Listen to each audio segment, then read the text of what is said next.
Je salue donc tout le monde et remercie tout le monde de votre présence. Je ne vais pas être trop long parce que parler après le professeur Abdoulaye Sakho, c'est quelque chose de difficile. Mais l'honneur m'échoit aujourd'hui de vous délivrer un message à propos de cet ouvrage. L'abécédaire du droit de l'énergie que j'ai décidé de rédiger depuis 2021 à peu près.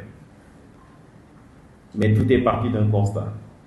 Parce que j'ai fait pratiquement 5 ans à la Sénélec, mais j'avais constaté qu'il n'y avait pas beaucoup d'écrits dans le secteur de l'énergie, et particulièrement dans le droit de l'énergie. Je me suis dit que tout secteur qui est important dans la vie, d'autant plus que l'énergie est au cœur du développement de façon générale, et que ce secteur-là doit être saisi par le droit. Et il existait pas mal de textes quand même disparates. Cela ne signifie pas qu'il n'y avait pas du droit de l'énergie, mais il y avait plusieurs textes qui étaient disparates, mais qui organisaient en tout cas le secteur. Je me suis appesanti pour dire donc je vais essayer de réfléchir au moins sur le droit de l'énergie, étant donné que l'énergie est au cœur du développement au Sénégal et au cœur même du plan Sénégal émergent en son temps. Je me suis dit, voilà un domaine nouveau qui s'inscrit dans un cadre nouveau de la régulation. Et quand on parle de régulation, la régulation n'est pas la réglementation. La régulation implique la participation de plusieurs acteurs, mais surtout l'assouplissement de l'ensemble des règles juridiques qui doivent gouverner ce secteur-là.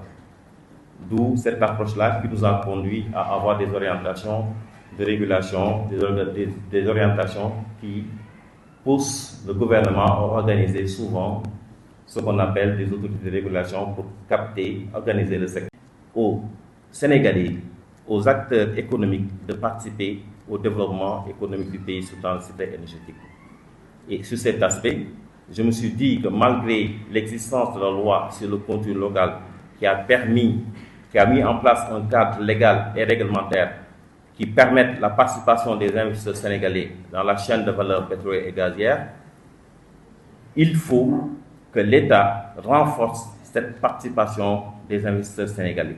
En faisant quoi? En capacitant ces entreprises sénégalaises, en privilégiant aussi la participation de ces acteurs sénégalais dans le développement économique. Différente de la conception de la transition énergétique sénégalaise et totalement différente de la transition énergétique allemande.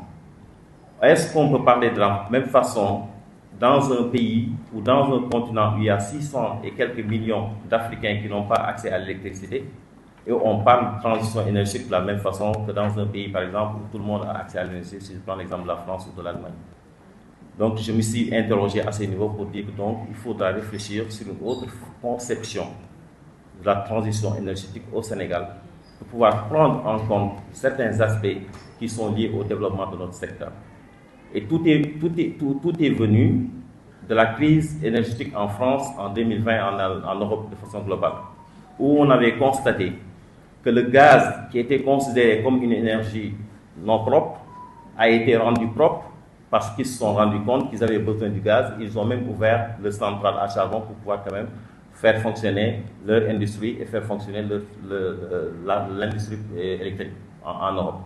Cela m'a permis donc de réfléchir sur cet aspect pour dire donc si on développe une politique de transition énergétique au Sénégal, on doit développer cette politique en tenant compte des réalités sénégalaises, des réalités africaines, pour pouvoir mettre en place une bonne politique énergétique.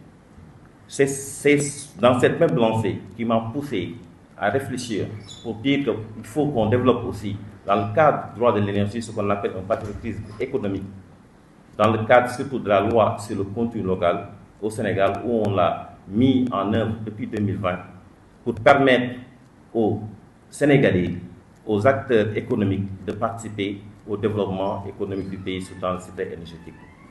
Et sur cet aspect, je me suis dit que malgré l'existence de la loi sur le contenu local qui a mis en place un cadre légal et réglementaire qui permettent la participation des investisseurs sénégalais dans la chaîne de valeur pétrolière et gazière, il faut que l'État renforce cette participation des investisseurs sénégalais. Et surtout l'assouplissement de l'ensemble des règles juridiques qui doivent gouverner ce secteur-là.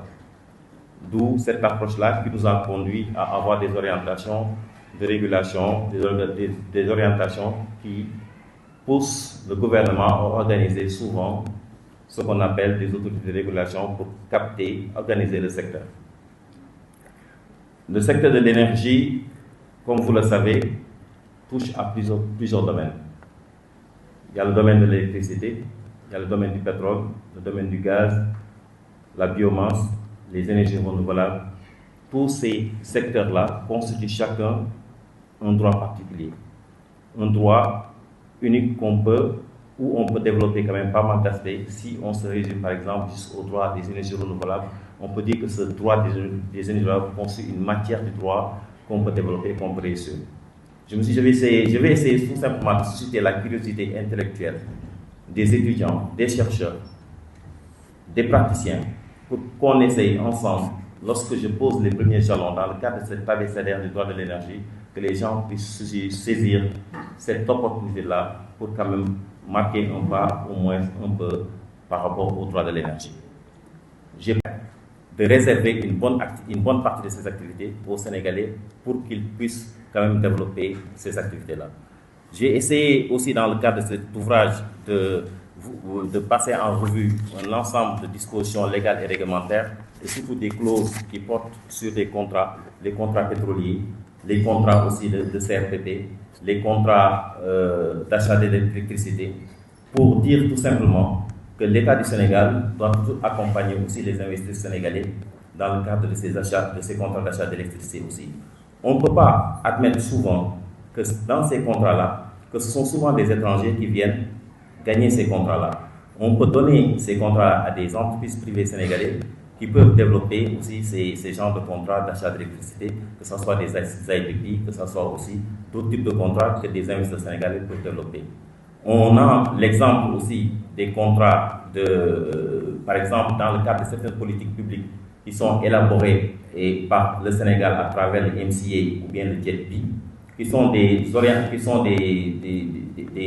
programmes qui sont d'une importance capitale, mais ces programmes-là, souvent, sont contrôlés par les étrangers qui accompagnent certes le Sénégal pour développer l'accès à l'électricité, par exemple, mais quand ils développent l'accès à l'électricité, ils mettent des conditions derrière ces programmes-là. Et derrière ces programmes, ils exigent tout simplement, par exemple, que telle entreprise qui doit participer dans telle activité doit avoir par exemple un chiffre d'affaires de 7 milliards par année. Ça, c'est quelque chose qui bloque surtout les investisseurs locaux sénégalais qui n'ont pas, par exemple, un chiffre d'affaires de 7 milliards. Ils peuvent dire, par exemple, tel marché, on vous donne l'autorisation d'octroyer tel marché à une entreprise comme FH, par exemple, une entreprise française, et cette entreprise-là peut imposer à l'opérateur, par exemple, d'acheter, par exemple, l'ensemble des pièces ou bien l'ensemble des besoins dans un pays bien déterminé comme la France ou l'Allemagne, alors qu'on pouvait donner la possibilité aux Sénégalais de pouvoir quand même gagner ces marchés-là en tenant compte de la spécificité aussi de chaque secteur. Voilà un certain nombre de points qu'on a essayé peut-être de développer au niveau de l'ouvrage pour essayer quand même au moins de vous expliquer le cadre juridique et légal qui gouverne un peu le secteur de l'énergie. Voilà, monsieur le ministre, quelques aspects que j'ai voulu développer avant de vous rendre la parole. Je vous remercie. Heureusement qu'il s'est arrêté, elle était en train de déflorer le sujet, de donner des pistes. Avec Marguerite,